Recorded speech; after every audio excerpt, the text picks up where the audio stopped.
અમરેલી જિલ્લામાં 31 પહેલા દારૂની હેરાફેરી રોકવા માટે ગુજરાત સ્ટેટ મોનિટરિંગ સેલ દ્વારા મોટી કાર્યવાહી કરવામાં આવી છે। બાબરા તાલુકાના ગડકોટડી ગામ નજીકથી દારૂ ભરેલું એક કન્ટેનર ઝડપી પાડવામાં આવ્યું હતું।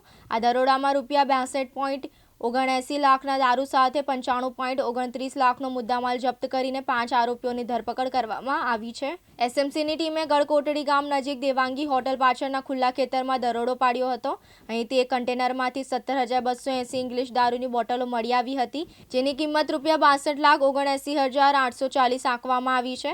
દારૂ ઉપરાંત 2 વાહનો અને 7 મોબાઈલ ફોન પણ જપ્ત કરવામાં આવ્યા હતા, જેનો કુલ મુદ્દામાલ ₹95,29,610 થાય છે। દરોડા દરમિયાન ઝડપાયેલા 5 આરોપીઓમાં અશોક હમીર પટેલ, ભરત પોપટ ગરાણીયા, નિકુંજ અમરા ગરાણીયા, પોપટ બળવંત ભાભણાણી અને અલ્કેશ ભરત પાટિયાનો સમાવેશ થાય છે। આ ઉપરાંત રણજીત જેતુભાઈ ધાધણ અને અજય ભમારા રબારી સહિતના ફરાર આરોપીઓ સામે પણ ગુનો નોંધવામાં આવ્યો છે। એસએમસીના પીએસઆઈ આરજી વસાવા અને તેમની ટીમે બાબરા પોલીસ સ્ટેશનમાં ગુનો નોંધાવ્યો છે। સ્ટેટ મોનિટરિંગ સેલ દ્વારા અમરેલી જિલ્લાના બાબરા પંથકમાંથી દારૂ ભરેલું કન્ટેનર ઝડપી પાડવામાં આવતા સ્થાનિક બાબરા પોલીસની કામગીરી પર સવાલો ઊભા થયા છે।